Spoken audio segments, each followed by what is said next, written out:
Kadauhan sa mga balita sa Siren 47. Presidente Bongbong Marcos gipagawas daw kamanduan nga voluntaryo na lang ang pagsulob og face mask lukop nasod. Dakbayan sa Mandawi gipaubos sa state of calamity tungod sa grabing baha. Mga bala ug sex toys nasakmit sa Bureau of Customs sa Cebu Port. Water refilling station gisulod sa kawatan, suspect nakuha sa CCTV camera. Sugbo, Kabisayan ug Mindanao, Pilipinas ug katawhan kutos maabot atong Sibya sa tibuok kalibutan mayong hapon. Live kita karon sa CCTN Channel 47 ug kini ang tulumanon sa nag-unang kasayuran nga angay natong masayran. Ako si Dennis Tabar. Tulumanon sa patas ng mga balita ug opinyon. Ako si Danica Caballes. Kini ang Siren 47.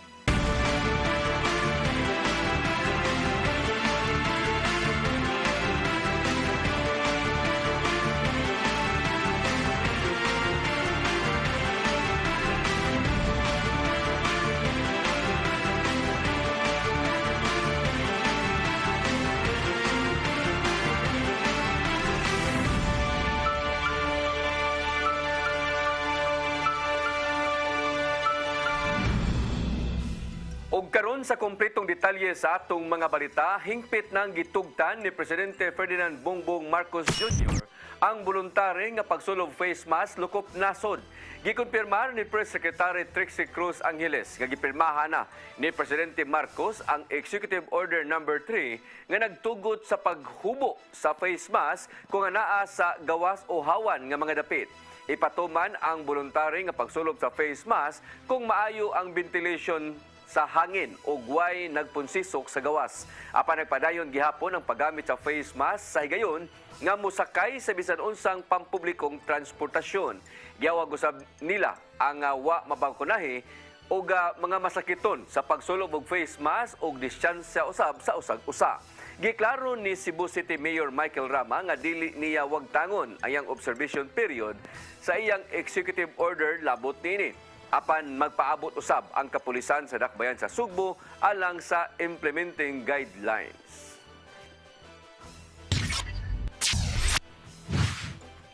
Moabot sa 23 ka pamilya sa syudad sa Mandawi, kinsang panimay gibanlas sa baha papuy-on una sa karaang North Bus Terminal sa Barangay Subang Dako. Matod sa pangu sa City Social Welfare and Services nga gisabutan nga ibalhin ang gibana-banang kapin sa usa ka gatos sa individual sa karaang North Bus Terminal aron dili mahunong ang klase sa pipila ka mga tinun-an. Ang mga biktima sa baha kasamtanga nga gipahimutang sa high school campuses sa Barangay Tingob o Kasuntingan. Sa 23 ka pamilya, 16 niini ang sa Kasuntingan, samtang 7 sa Tingob. Gikatakda nga inspeksyonon ang pasilidad sa CSWS, CDRRMO ug hudo karong adlaw. Nga ibutang na to temporary evacuation center gid siya. Sa ato ang evacuation center ba sa city determine nga ko ano. Nga temporarily makakuan sa sila. Maka shelter sa sila.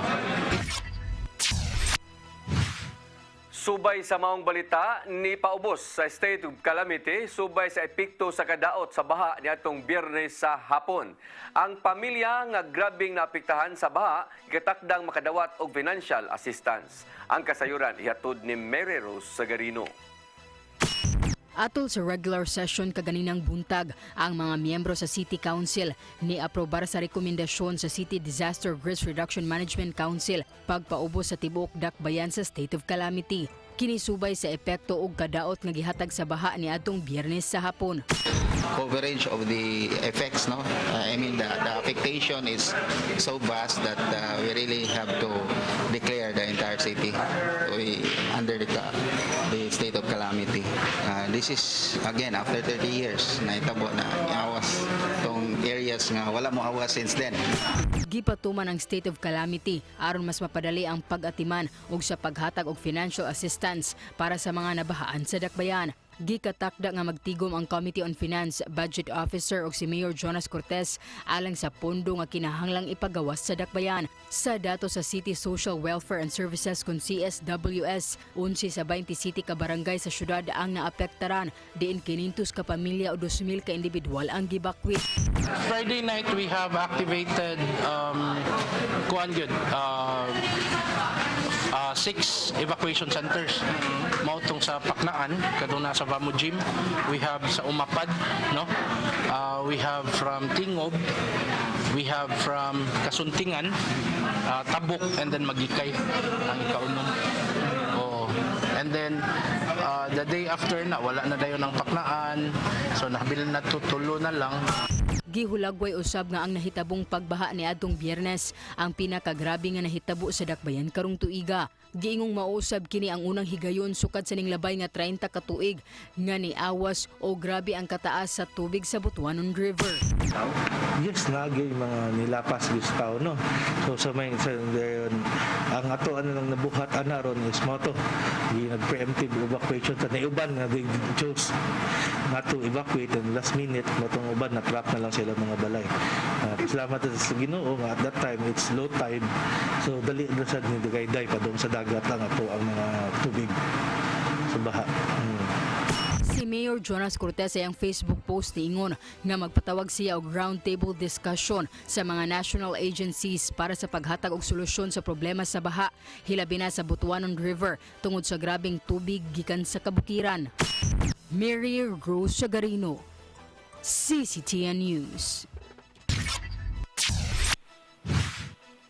Kapin usa ka libo ka job vacancies ang mapahimuslan unya atol sa unang leg sa Trabaho Turismo Asenso Philippine Tourism Job Fair sa Sugbo karong Septembre 22 hangtod 23 sa Trade Hall sa SM City, Cebu. Ang programa nagtinguha nga makatabang sa mga trabahante nga nawadan og trabaho sa ning labay nga duha ka tuig tungod sa pandemya.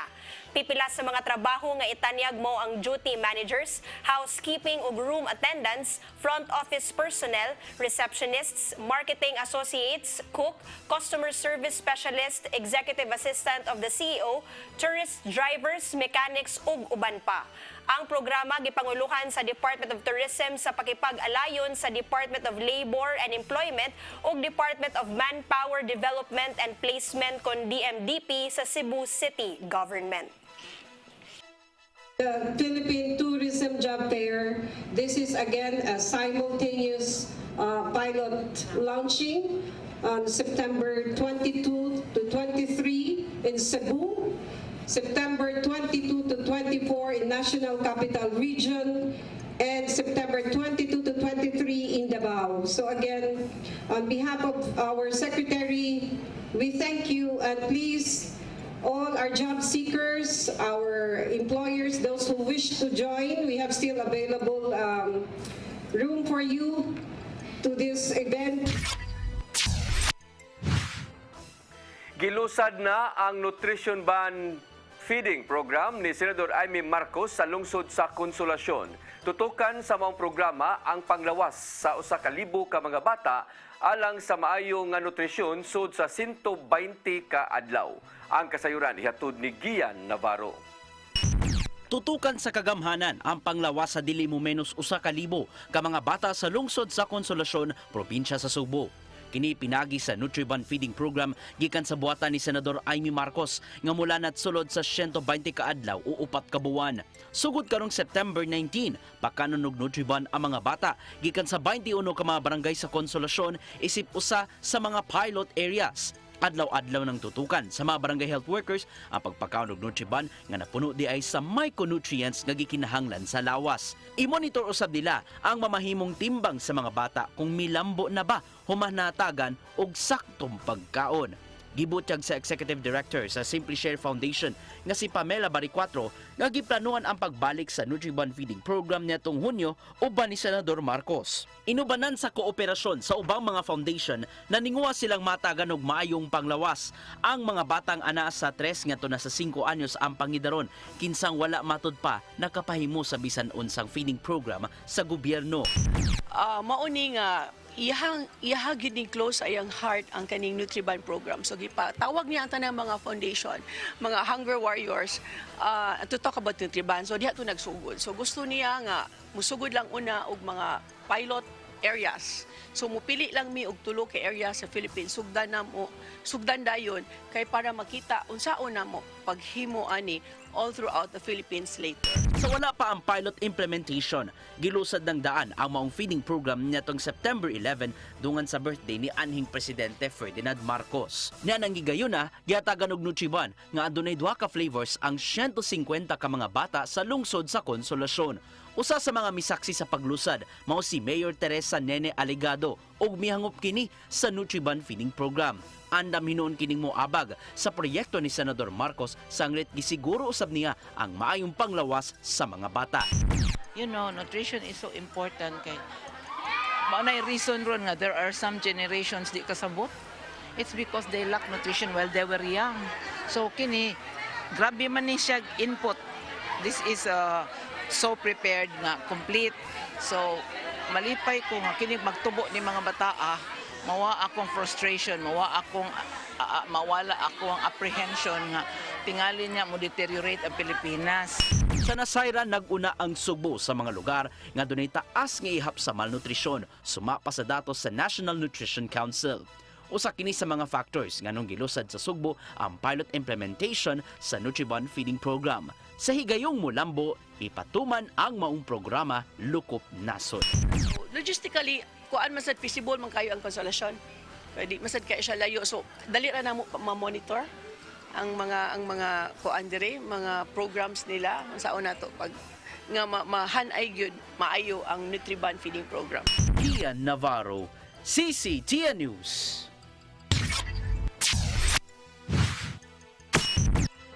Masunod, mga bala og sex toys na sakmit sa Bureau of Customs sa Cebu Port. Kana uguban pa mga balita sa magbalik sa Sede 47.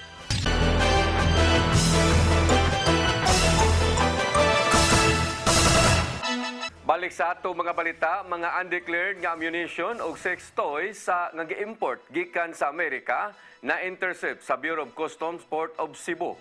Gitataw sa Bureau of Customs nga hingusgan jud nila ang ilang mga laka nga way makasud nga illegal dinhi sa nasod. Ang kasayuran ihatod ni Decime Padilla. Na-intercept sa miaging simana sa Bureau of Customs Port of Cebu ang mga undeclared ammunition ug usa ka sex toy nga gi-import gikan sa United States of America diin na diskubre kini ato sa gimong physical examination sa importation. Matod ni Attorney Vicente Andrew Espina, Pangulo sa Legal Division sa Bureau of Customs, ang importation gideklarar nga personal effects ug household goods ug sa pagsusi sa itemized list sa goods. Wala maapil sa pag-disclose ang ammunition ug ang sex toy. We apprehended 9 rounds of .357 caliber, 50 rounds of 9mm caliber, 4 rounds of 4.5 premium grade BBS, 55 rounds of 30 caliber, 500 pieces of 1.77 pointed pellets. Those were the ammunition apprehended. Well, in relation to the entire shipment, the apprehended ammunition consisted of less than 1% of the entire shipment. It's not that voluminous. Nevertheless, the importation was not covered by an import permit, so it was not declared. So it was a violation of customs law and we had to seize these items. Matod ni Attorney Espina, kabahin gyud sa mandato sa Bureau of Customs maong paghingusog sa border control, maong paninguhaon gyud nila nga mapungan nga molusot ang mga unlawful goods. Pasabot sa unlawful goods kaning restricted, prohibited o regulated diin na ay mga regulatory agencies nga involved o kinahanglan nila mokuha og permit. Importations go through a process.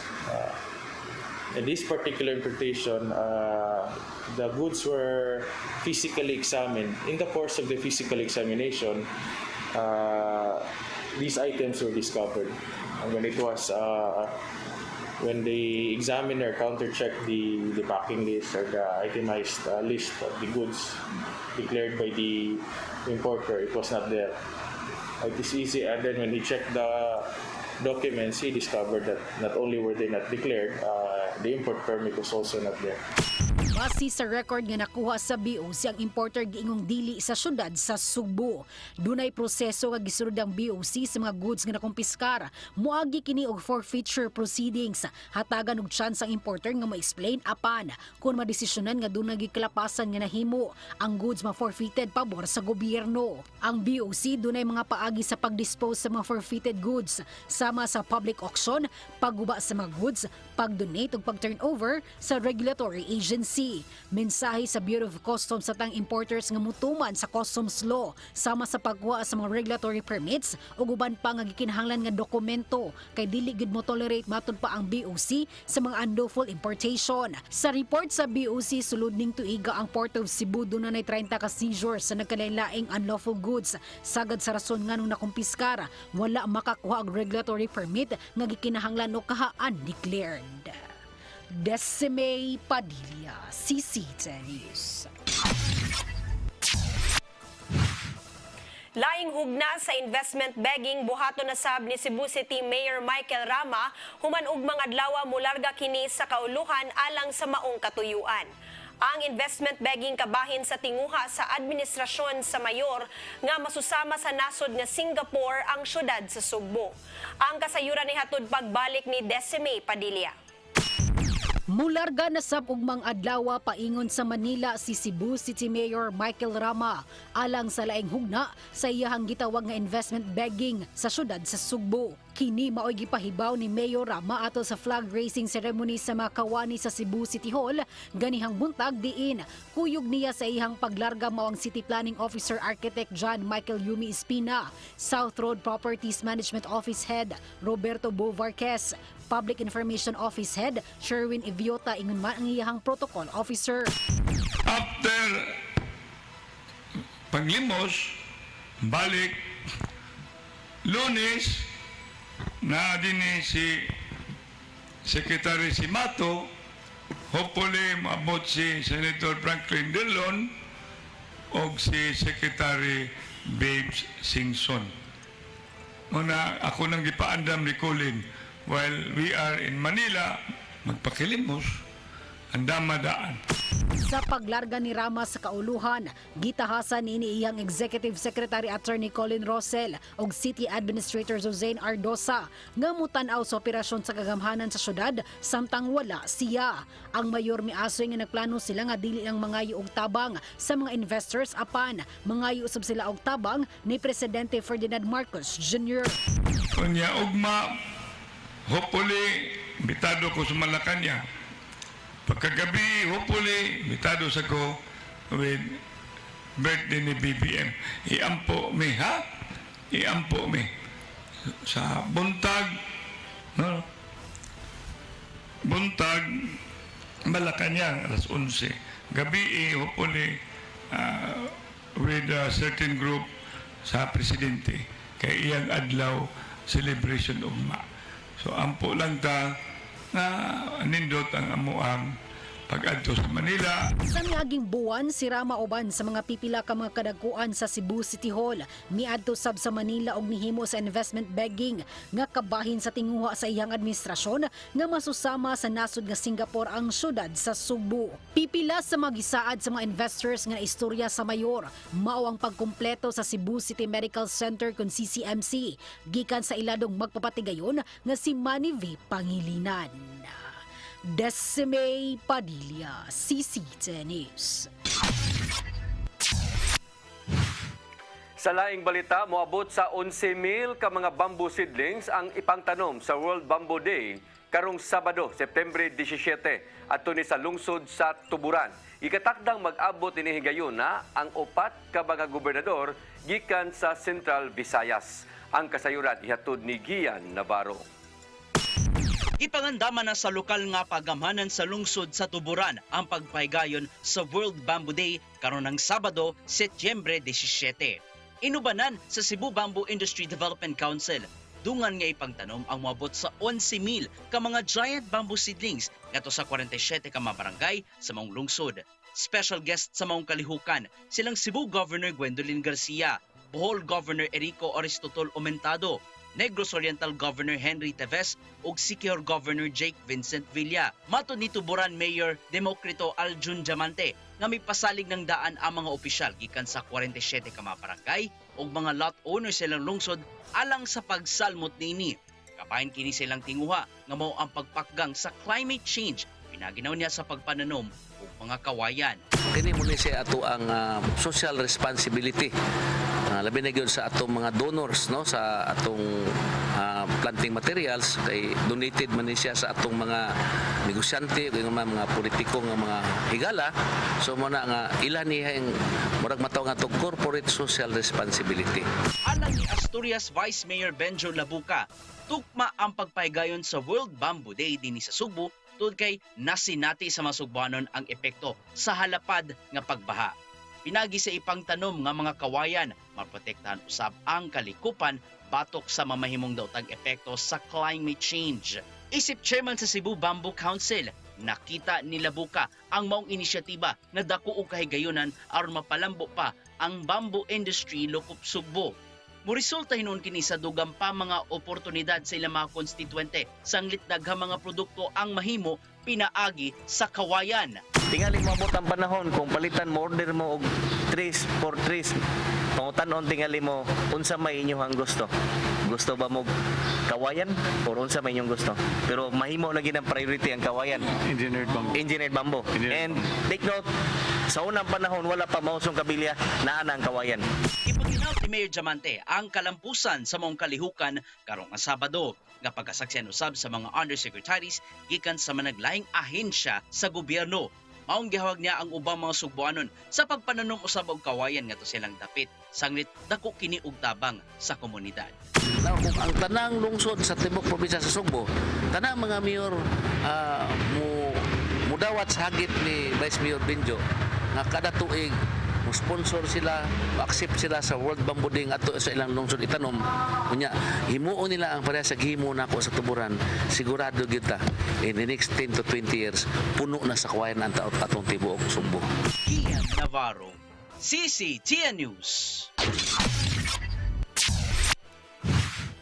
Samtang sa gawas sa nasod, formal nang giproklamar sa Accession Council isip bag-ong hari sa Great Britain si King Charles III human sa pagpanaw sa inahan niining si Queen Elizabeth II. Gipahigayon ang maong seremonya sa St. James Palace sa United Kingdom ni adtong Domingo sa kadlawon, oras sa Pilipinas. Sa edad nga 73 anyos, mipasalig si King Charles III nga palawmo ng iyang responsibilidad ubos sa iyang pangatungdanan. Misaad siya nga susama sa gibuhat siyang inahan ang pagpaningkamot niini ngadto sa iyang mga gisakupan sa Britanya. Automatic nga nahimong monarch si King Charles III human nitaliwan ang inahang si Queen Elizabeth II sa edad nga 96 anyos.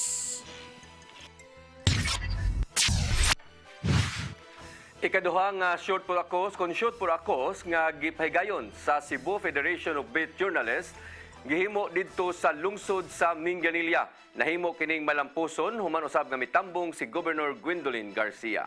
Ang kasayuran hihatod ni Gian Navarro. Time out una alang sa mga tigbalita niadtong Domingo sa buntag, Setyembre 11 alang sa usa ka mahinungdanong kausa.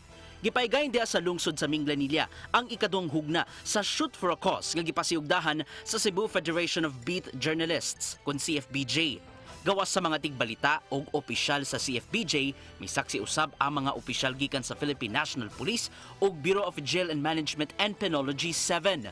Nag-abot sa maong kompetisyon ang mga gun enthusiasts aron matestingan ang ilang shooting skills.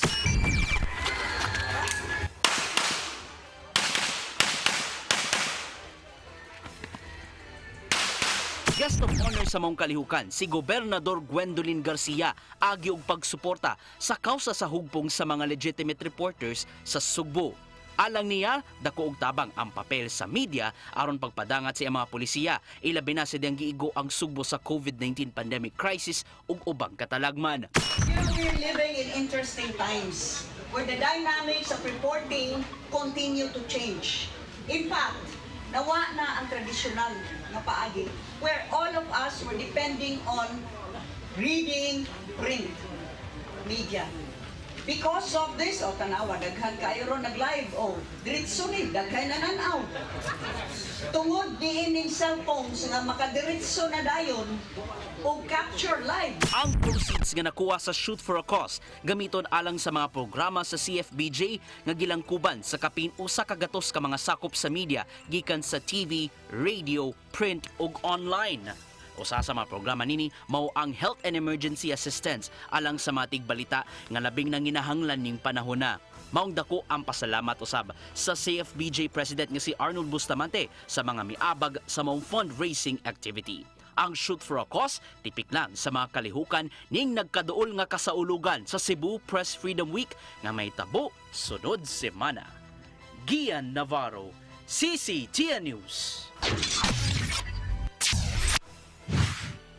Close-up sa syudad sa Lapu-Lapu misugyot ngadto sa konseho sa pag-umol og ordinansa nga mo require sa mga business establishments sa pag-establisar og drug-free workplace.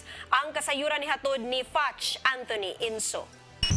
Gisugyot sa City of Lapu-Lapu Office for Substance Abuse Prevention kung close-up gadto sa konseho sa pag-umol og ordinansa nga mo require sa mga business establishment sa pag-establisar og drug-free workplace. Matod ni Gary Lau, pangu sa close-up nga nakigihinabi na siya ngadto kang konsehal Emilio Galaroza kalabot nini aron kini maoy mo sponsor sa ordinansahon ngadto sa konseho. Sama ni Lau nga dugay na kaayo niya kining giplanuhan subay siyang advokasya sa pakigbatok sa ginadiling drogas.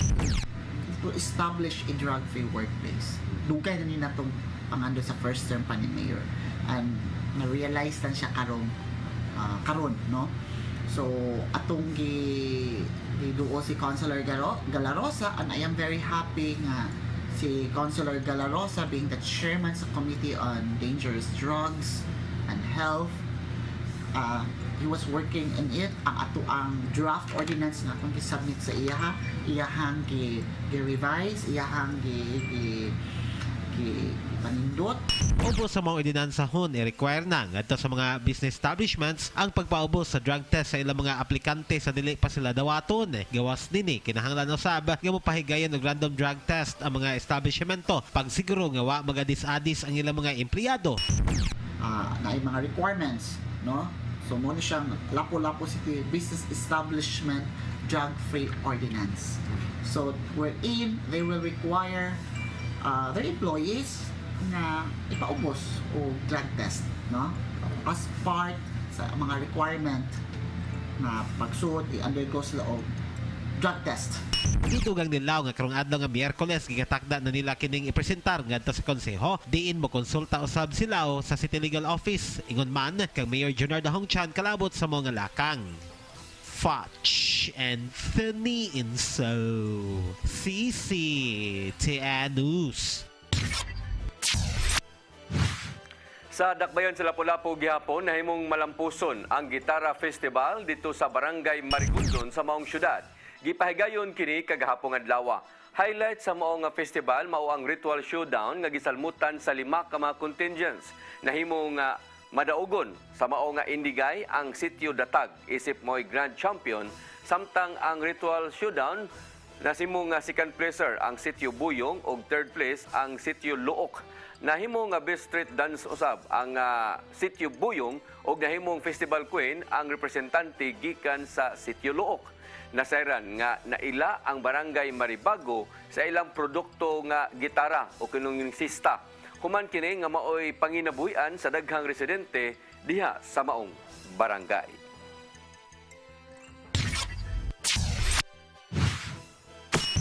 Masunod, water refilling station isulod og kawatan. Suspect nakuha sa CCTV camera. Kana uguban pa mga balita sa pagbalik sa Sayre 47.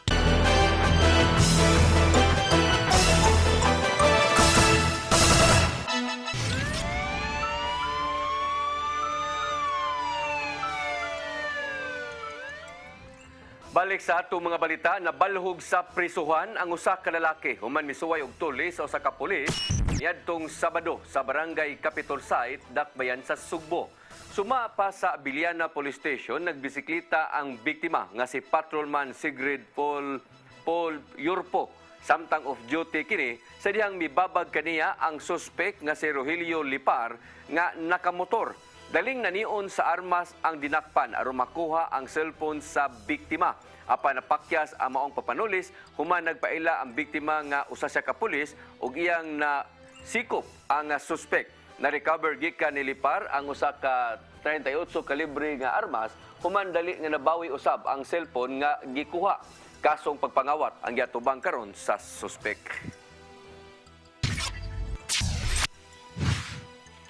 Subay sa maong balita, pulis nga midakop sa misuway pagtulis kaniya samtang nagbisikleta sa Barangay Capitol Site, girekomendar nga pahatagan og pasidungog sa Cebu City Police Office.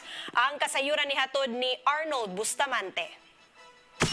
Girekomendar karon sa Cebu City Police Office nga pahatagan og pasidungog ang usa ka pulis nga gisawayan sa pagtulis ni Rogelio Lipar samtang nagbisikleta kini sa intersection sa Don Mariano Cui o Jasmine Street sa Barangay Capitol Site sa Dakbayan Sugbo niadtong Sabado sa buntag. Matod ni Police Lieutenant Colonel Wilbert Parilla, Deputy City Director for Administration sa Cebu City Police Office, nga nakadaig sila sa gihimo ni Patrolman Sigfred Paul Yurpo nga gigamit ang namahuan sa kurso nini sa criminology nga mao ang differential tactics. Gimanduan ni Parilla ang hepe sa Biliana Police Station nga si Police Major Nolan Tagsip nga mohimog rekomendasyon alang sa paghatag og pasidungog ni Yurpo. Si Police Patrolman Yurpo sakop kini sa Investigation and Detective Management Unit sa MCPO apan molupyo kini sa sudad sa Sugbo. For this, we have to recommend aning ato ang police. No, we're even asking sa ato ang Chief of Police sa Station 2 to request or recommend for appropriate awards. Gibutyag ni Parilla nga mahinungdanon kaayo sa kapulis nga dili kini matarantar kung makasugat kini susama sa netabo kag Yurpo. Diin gibabagan siya sa tulisan ug itiunan sa armas ug mideklara kining tulis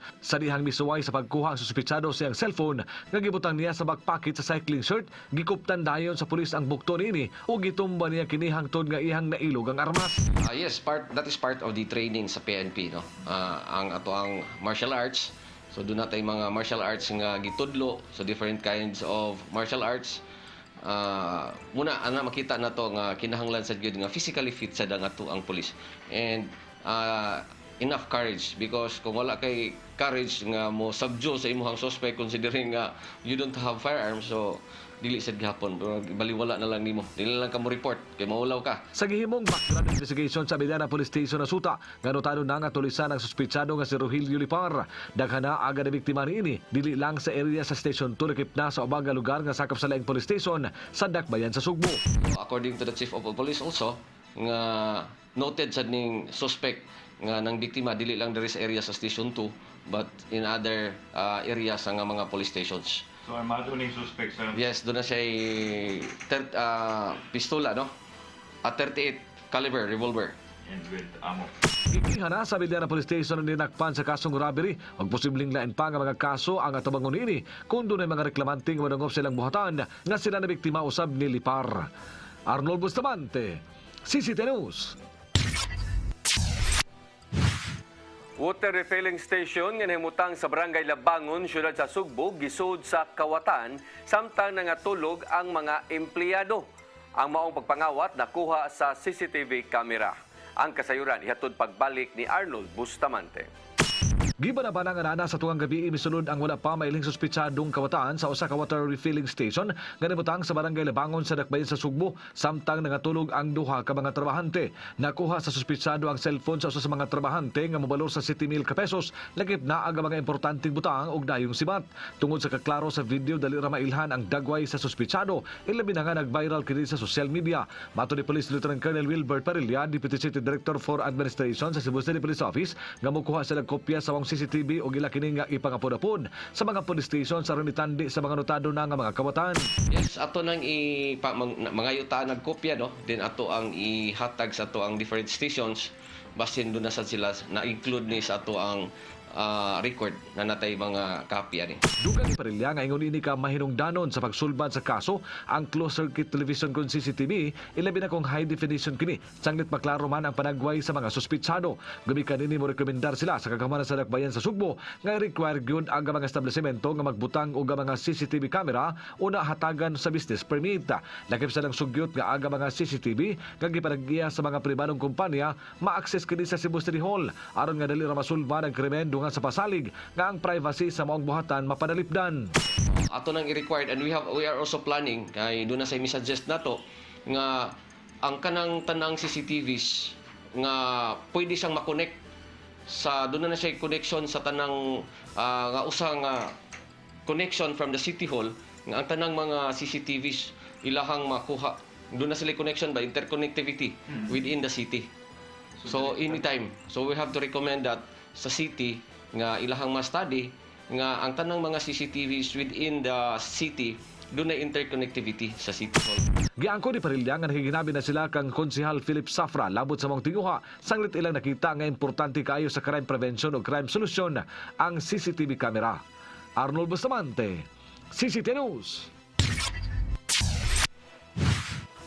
Miresponde ang kabumbirohan sa sunog nga niulbo kagahapon sa Sitio Riverside, Barangay Guadalupe, Dakbayan sa Sugbo.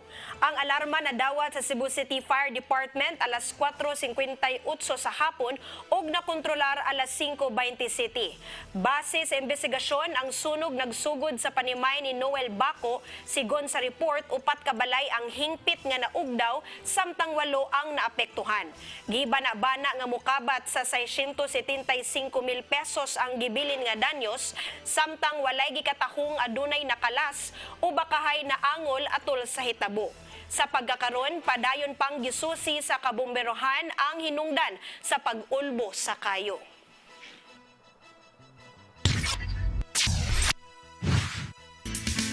Lamdag, uban ni Tatay Dodong Limchua. Ang pagbasa o pagsabot sa Biblia adunay gahom nga makausab sa kinabuhi sa tao. Ang tig-a nga kasing-kasing sa usa ka binuhat mahimong malumo kung kini mugahin og oras sa pagbasa sa pulong sa Ginoo. Unsaon na to pagkasayod ang pag-angkon sa mga nindot nga saad sa Ginoo kung dili kita mubasa sa balaang kasulatan. Ang simbahang Katoliko mihatag og dakong bili sa balaang kasulatan sama sa paghatag og bili ni Jesus nini. Kaya ang Espiritu Santo mo man ang naghatag og inspirasyon sa tanang nagsuwat sa Biblia. Tungod nini ang Biblia giisip nga brochure of life, basic instruction before leaving earth. Busa ang Biblia mo'y buhing pulong nga iya sa Diyos ug ang hatagan og dakong bili ug pagtamon. Maigsoon, mao kini ang atong lamdag karong adlaw.